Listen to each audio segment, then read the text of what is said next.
It's an ancient medieval technique that was practiced by not only the Greeks, but the Romans, the Egyptians, and even in China. Because egg tempera probably started with the domestication of birds. And the yolk is just a very good binder of paint. And I have all of these different pigments. You can take any pigment and bind it with an egg yolk. So without further ado, I'm going to show you how I crack my eggs. This is really the fun part. So it's just like baking a cake. Okay, we start out just like that. Usually I do it on a flat surface so I don't have fragments. Because what you want to do is separate the yolk from its skin, not just from the white. So this part you're all familiar with. But now it gets more fun. Okay, so now we take a paper towel and we're going to roll the egg around on the paper towel until all of the white is gone. And sometimes it breaks. Sometimes we have to start again. So we just nice and slowly roll it around. Now, what did they use hundreds of years ago when they didn't have paper towel? Just I'll show you. a cloth? Maybe? There's actually another method that's really fun. You wipe it. Okay, see, now I'm ready. There it is. Beautiful. So what you do if you didn't have paper towels, you go from hand to hand, and every time you change hands, you wipe it on a towel, and that's how it dries off. So that's an even more visceral method. So now that we have this, sometimes in my demonstrations I pass it around if anybody's brave enough. Nobody's brave enough. Okay. But see, it's actually holding, and then I just take it like this, and I puncture it, and that way I get the egg without the skin. And you don't eat all of it, just as much as you want. And then this is good if you're not eating egg yolks for your cholesterol. You know, you can eat the whites and paint with the yolks. And then all you do is you add a little bit of water because it's a little bit thick to use as is. And then actually the best method is to put your hands in it because you can tell the texture. It shouldn't be too greasy or too watery. So that's the best way of mixing it, is just to put your hands in. Okay, so that's preparing the egg medium. But also, another aspect of egg tempera is the surface that you paint on. First of all, it has to be a rigid board. You cannot use a stretched canvas because you know how when egg dries on a plate, it'll crack? If you paint this on a canvas, it'll crack. So it has to be a rigid panel. This is just a masonite panel, and the gesso is not acrylic gesso. Most artists use acrylic gesso from a jar. This is traditional gesso that's made with rabbit skin glue and chalk, and it's a whole process of making it. And then you put on 5 or 8 coats, and you sand it, and you can feel it's very, very smooth. You can pass it around. You sand it between each application? No, you wait till they're all dry, and then you sand it at the end. And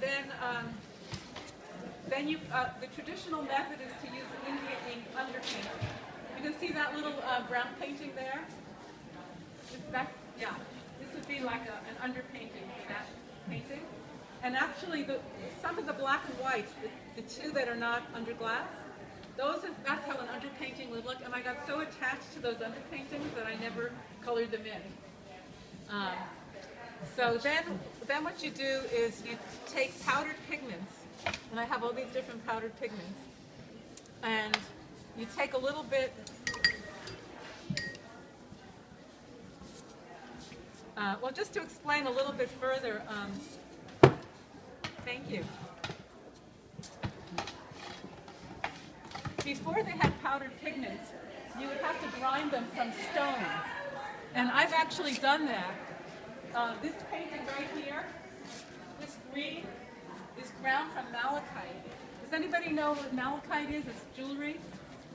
So It's poisonous if you inhale it. well, a lot of pigments, actually even pigments that are non-toxic are poisonous if you inhale them in powder form. And a lot of the pigments that I use, some are very natural. Like this is a burnt sienna from a mountain called Mount Amiata in Italy. Some of these pigments come from just veins in the earth. Others are industrial pigments, very strong, and some are toxic. But here's some malachite, and there's also azurite. They all use azurite glue before the blues, artificial blues were invented. And when I was thinking about grinding my own pigments, I needed a brass mortar and pestle, and I was in my parents' house, and I just looked around, and they had this as a decorative one, and it works. I ground my pigment, and then you have to wash the pigment, but it's much easier. Even with this is artificial malachite, so it's the same as that. So I don't do much grinding anymore. So you take some pigment, and then you use an eyedropper, and you mix it half and half pigment paste, and that makes the paint. But it's really important how you brush the paint on. So it has to be very thin.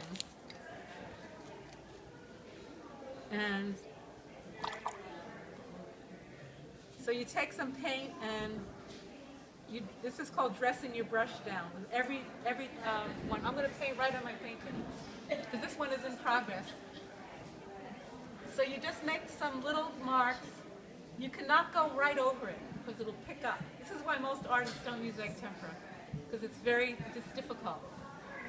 So you can keep going like that, and you just build up many layers. If it's too wet, it's going to form little glops, and it doesn't look good. So that's how you put the paint on. So how long does it take to dry before you put another application? Okay, it dries very quickly. So, like right now, if I'm painting, like I can see the sheen that it's still wet. That's just about dry. So at this point, I can go over it again. But I've done this for so long, I can just feel that it's not quite right. I'm afraid to go over it. It'll pick up, and it'll make a hole in the painting if you go over it too quickly. And then I'm not even going to demonstrate, because I don't want to ruin this. No. It's really, But one other thing I'll show you that's kind of interesting. People will say, well, how do you know if you have enough egg? So I kept this just for the demonstration. Let your paints dry overnight. Like if that dried overnight, here's a color that I did a few days ago. You go like this, and if the tempering is good, it makes a beautiful curl. And you can see that's a beautiful curl. The paint curls up. That's perfect tempering. If it flakes off, then you didn't put enough egg in. So that's something that, and when this teacher that I met during class, she said, don't wash your palettes, and then the next day of class, she'd go around testing everybody and say, you don't have enough egg, that kind of thing.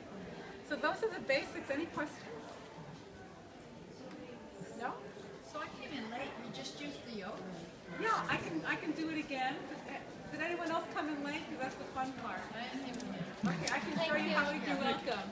It's just the yolk. Yeah, I'll